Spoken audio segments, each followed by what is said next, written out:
wabarakatuh. Kenalin nama saya Delia Mega dengan nomor 0121068 jurusan manajemen kelas reguler Syariah Universitas Tiga Buana PGRI Sukabumi. Sebelum masuk ke pemaparan materi, tujuan saya untuk membuat video ini selain saya menambah ilmu pengetahuan untuk di kampus, saya juga memenuhi kewajiban sebagai memenuhi tugas mata kuliah manajemen risiko yang diampu oleh Bapak Angga Pramodista.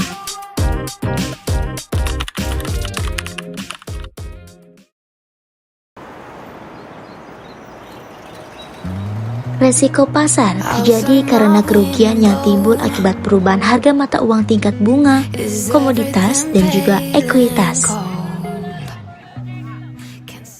Tidak dapat dipungkiri juga bahwa setiap pasar ataupun sebuah perusahaan pernah mengalami keadaan tersebut. Tapi tidak dapat dipungkiri juga bahwa setiap pasar pasti pernah mengalami yang namanya dengan resiko keuangan.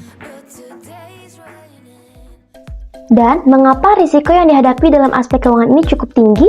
Ini dia alasannya. Yang pertama, ada biaya produksi secara berlebihan. Maksudnya di sini adalah adanya kecenderungan memproduksi barang yang tidak diinginkan oleh customer ataupun memproduksi barang sebelum diminta oleh pelanggan. Dan hal ini menyebabkan adanya pembengkakan dalam jumlah persediaan. Dalam kondisi biaya yang berlebihan ini, pengurangan biaya adalah hal yang harus dilakukan. Betul, dengan cara melakukan efisiensi dari otomatisasi. Di zaman 5.0 ini, pasti sudah tahu mengenai beberapa pekerjaan manusia yang digantikan dengan robotik. Selain berdampak buruk dengan catatan bisa menghilangkan pekerjaan manusia, hal ini ada dampak baiknya juga loh. Yang utamanya adalah agar bisa tercapainya efisiensi tersebut. Namun, hal ini perusahaan harus bisa menghitung dahulu untung ruginya dengan membandingkan biaya mesin terhadap penghematan tenaga kerja dan biaya produksi.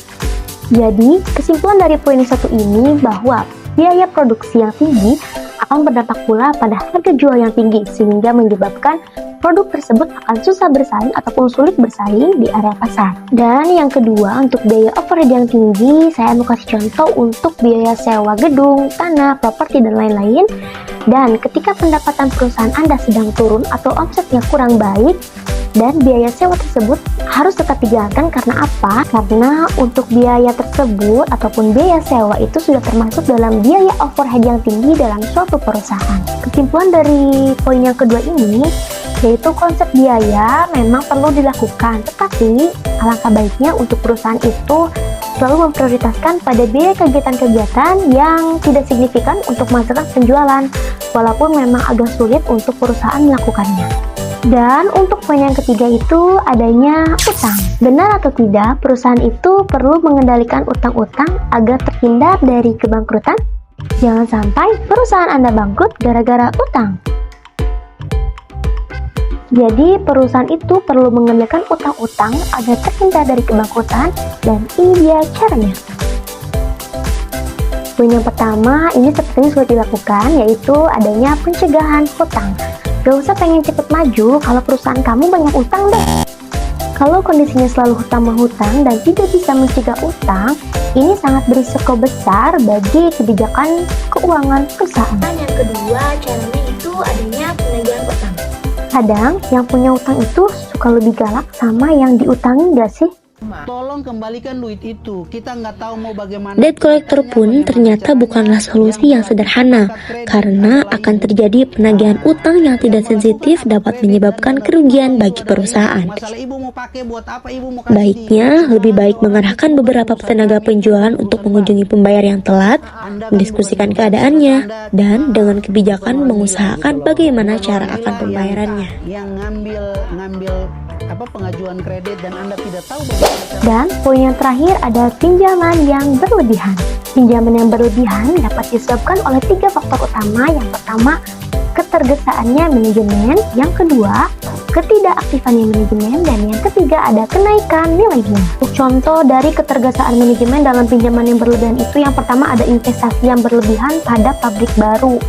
Contohnya, yang namanya dengan pabrik baru itu semua memang harus berefort lebih banyak dari pabrik yang udah lama, karena untuk memasarkan produk-produk baru tersebut, jadi perusahaan akhirnya meminjam atau melakukan pinjaman yang berlebih untuk ataupun investasi yang besar-besaran kepada pihak asing ataupun kepada kreditur ataupun sebagainya. Dan itu hasil pemaparan yang saya bisa paparkan pada kesempatan kali ini, hasil ataupun kesimpulan dari materi yang saya paparkan, terutama untuk riset keuangan. Ketika kamu akan membangun sebuah perusahaan, hindari 4 hal yang tadi saya paparkan. Yang pertama itu ada biaya produksi yang berlebihan. Jangan terlalu banyak produksi, apalagi produksi yang tidak diinginkan oleh customer ataupun konsumen. Masalahnya kita memanfaatkan biaya yang ada untuk memaksimalkan penjualan. Untuk biaya overhead yang tinggi, untuk perusahaan jangan terlalu mengeluarkan biaya sewa ataupun biaya-biaya yang tidak menghasilkan penjualan secara kondusif ataupun stabil. Dan untuk yang ketiga, adanya utang. Sepertinya untuk alasan yang ketiga ini sangat-sangat harus benar dijaga ataupun dihilangkan, karena setidaknya walaupun perusahaan perlu biaya ataupun perlu modal untuk meningkatkan perusahaan tersebut, jangan karena kita perusahaan baru kita ingin langsung tiba-tiba blow up ataupun perusahaannya pengen langsung tinggi. Semua untuk pencapaian perusahaan itu pasti dari nol, pasti ada tahapnya, pasti ada prosesnya. Dan untuk yang terakhir, jangan sedikit pinjam. Apa pinjam? Dilihat dulu untuk pinjaman itu untuk apa. Jangan karena kenaikan nilai bunga yang tinggi harus meminjam kepada pihak asing ataupun pihak lain. Dan untuk yang kedua, jangan terlalu tergesa-gesa untuk mengambil pinjaman. Sekian materi yang saya bisa paparkan. Terima kasih dan mohon maaf apabila ada salah dari perkataan ataupun penyampaian dari materi. Saya dan Laila, terima kasih. Wassalamualaikum warahmatullahi wabarakatuh.